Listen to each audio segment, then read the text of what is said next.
New client onboarding is one of the most important processes for your MSP to master. I've talked about it several times and I'll link my videos up above, but the reality is that the onboarding process is just the beginning of your relationship together, right? What happens from go live to day 90 and day 365 and day 720 and like on into the future? I believe that those first 90 days are some of the most important days to master for your clients. And that's what we're talking about today is post onboarding from go live to day 90, building that relationship. My name is Adam Hammond. Welcome to Ramblings of a Geek. I've been in the MSP space for a better part of a couple decades. And yes, it is cold outside today. I didn't realize it was going to be this windy, but thankfully, as a Minnesotan, I'm dressed in layers and I'm even wearing mittens today, which is the first time I've broken these things out in a couple years. So I'm going to do my best to not freeze to death while I record this video. But I've been in the MSP space for a long time. I talk about onboarding all the time. In fact, I have a class at my day job where I talk about new client onboarding for 4 hours as part of the PAX 8 instructor-led training curriculum. So onboarding is really important. The next 90 days is also really important. So let's go ahead and get started. So when you think about this 90 days past onboarding, what does that look like? And I'm going to break it down into 30-day increments because I think that's just a little bit more manageable and a little bit easier to think about. So the first thing you're going to find out from go live to day 30 is who are your frequent flyers. Every client's got them. They got your people who are a little bit more like a power user. They're going to call you a little bit more frequently because they're probably getting involved in more things. And you've got the opposite side of the spectrum, right? The person who could use some extra help. You're going to find those frequent flyers, right?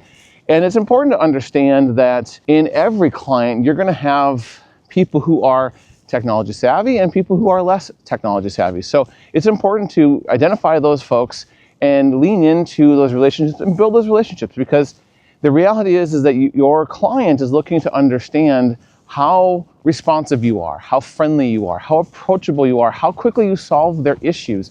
All of those things are set within that first 30 to 60 days. So getting that figured out is really, really important for you and for your clients. The second piece, which is related to this frequent flyer side of the world, is you're going to start finding the things that you can't capture during your onboarding process. The machines that just aren't working quite right, or they're older that you maybe didn't catch right away, or the line of business applications that frankly stink.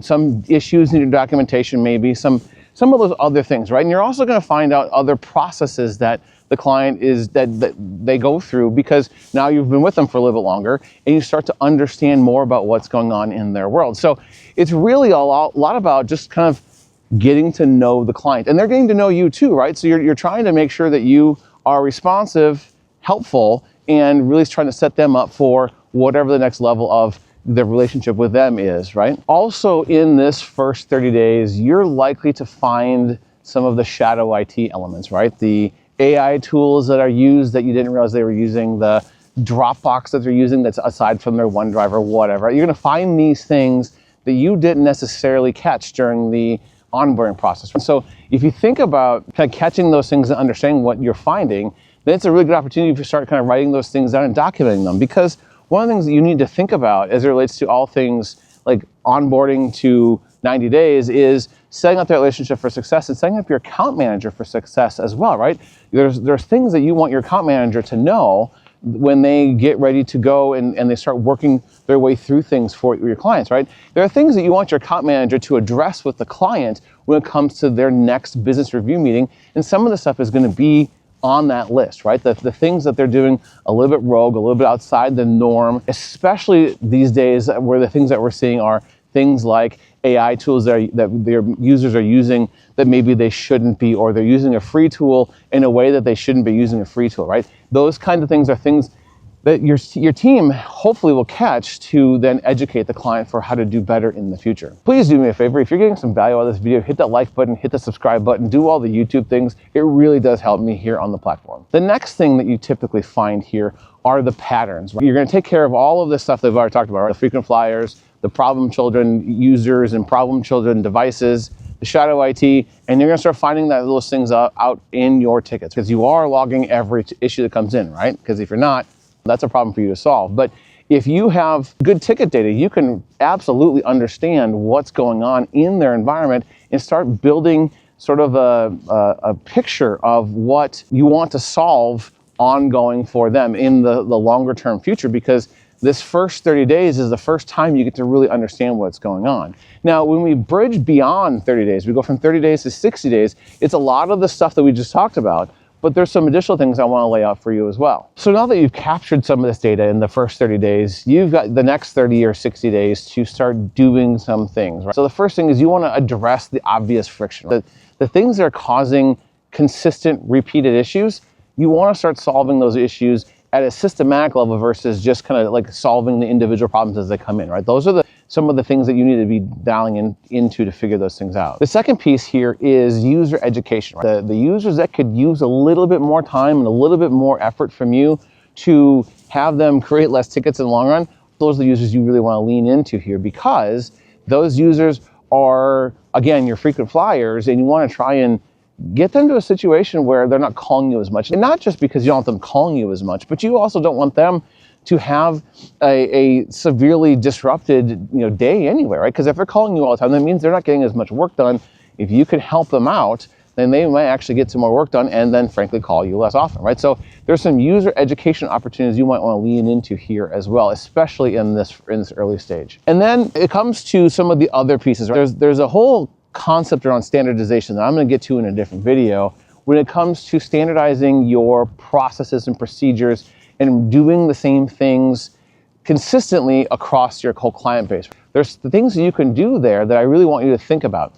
It's a little bit out of scope for our conversation today, but the idea I want you to start thinking about is trying to really address some of the systematic issues that they're running into, trying to upgrade their processes a little bit to make their life a little bit better in the long run. This is sort of that second stage of the onboarding process where you're starting to improve some of the things that you can see at a broader scale, right? Because if you think about the onboarding process, when you're there for a very short period of time, you're trying to get your tools deployed, you're trying to do all of the things to allow you to be able to hand off to the service desk. And you try to handle some user issues as well, but there are things that you won't be able to see because you are too zoomed in.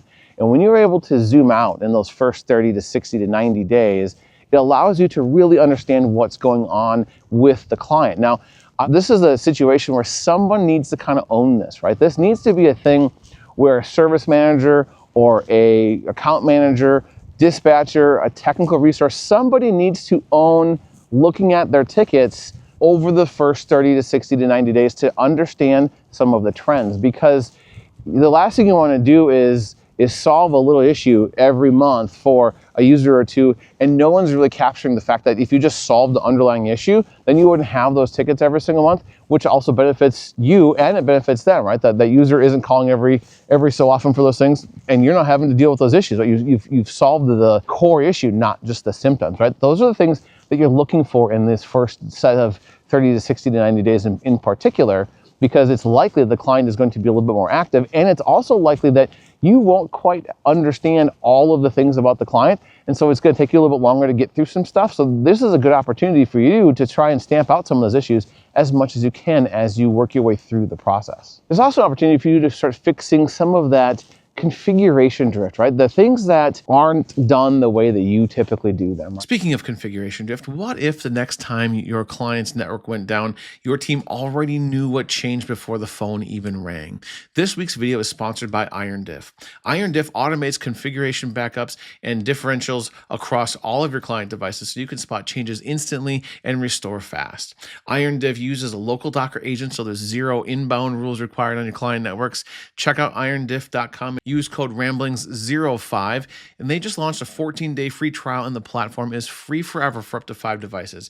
Check it out and let me know what you think. I actually met their owner, Matt, not all that long ago, and I'm excited to share this with all of you. And seriously, let me know what your thoughts are on it, because I'd love to give some feedback to Matt as well. There's a level of configuration drift from your standards that you want to start addressing here, especially if you can do those things without impacting the users. Now, ultimately, there are things that are going to impact users throughout this whole process. And so you don't want to come in and just change everything right away, right? I actually don't recommend making a ton of changes in those first 30 days unless there's like glaring issues.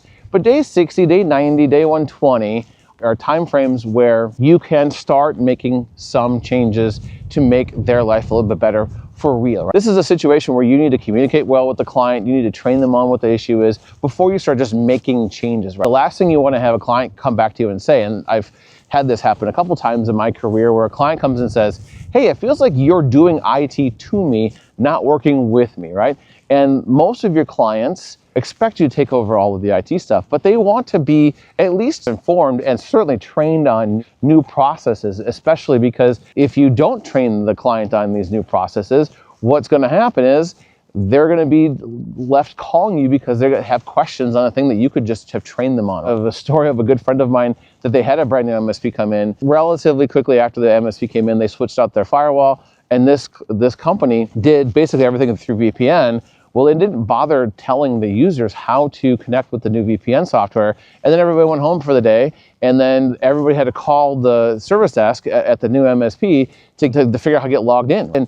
And these people were essentially dead in the water, not able to do new work until they called their MSP. You don't want that to be you. That is a bad situation for you to be in, and it's a bad client experience for the people who are now paying you to support their computers. Not only do I do these videos about once a week, I do a newsletter about once a month as well. And the newsletter is really just more about the MSP space, the things I'm seeing and all that kind of stuff. I'm gonna drop the link on the screen and in the description of this video below. I'd love it if you join. All right, so now we are at the day 60 mark, heading towards day 90. You've learned a lot about this particular client, right? You've learned their frequent flyers, you've learned the issues that they're running into, you've found the problem children, whether it's users or equipment or apps or those kinds of things.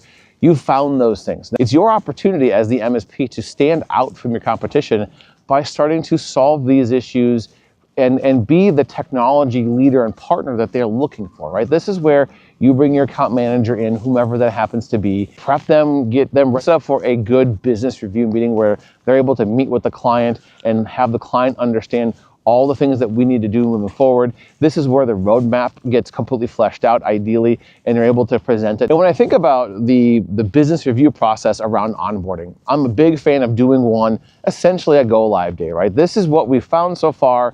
This is what we're expecting to see. This is what the first 90 days looks like. And then we're gonna meet again on day 90 or 100 or whatever, like sometime in the future, right around day 90. And then we're really gonna get going on all the things, right? This is your opportunity to say, all right, now let's lean in on all things IT roadmap related and let's lean in on solving the issues and making your life, Mr. or Mrs. Client, so much better, right? So this is really where you're able to start moving these things forward. Now, some of these roadmap issues are gonna be like, hey, we're just gonna do some configuration changes here. We're gonna change your remote access process and we're just gonna teach your users about it. And it's not really a project, but there's gonna be some projects almost certainly where you're gonna have to deal with some of those kind of things, right? And this is where that roadmap looks like, especially if they have old hardware, old software, bad processes, rogue IT or a bunch of shadow IT stuff, right? It all depends on what you find in these first 90 days. But the reality is that if you set the table clearly during the onboarding process and a go live, this day 90 type of conversation should be a welcome conversation for that client as well. The 60 to 90 days is a lot about getting the roadmap ready to go and making sure that you've communicated well with the client, because at this point, you've done a really good job, ideally, dealing with all things, getting to know them a little bit, right? This is really that first 90-day relationship building activity. And the cool part with this is if you've done that well, you've built a relationship that's going to be there for the long term and it's going to last for you. Also at this intersection of timing, this is your opportunity to reset expectations with them and maybe them with you a little bit too, right? There is really good reason to have a true partnership level conversation as we kind of wrap up these 90 days, because onboarding doesn't end at go live, really. Onboarding is really just the beginning of building that relationship, and it's your job to take that relationship from go live on the day 90, on to day 365, on to day 720, and on in the future. Because ideally for you, and ideally for your clients as well, this is a long-term relationship that they're signing up for, and this is a great way to get this going for them and for you as well. I'm gonna go ahead and link my playlist around all things onboarding up over here, and then my account management videos up over here, because both things are going to serve you well in this process. Thanks for coming on this ramble with me, and I hope to see you on the next one.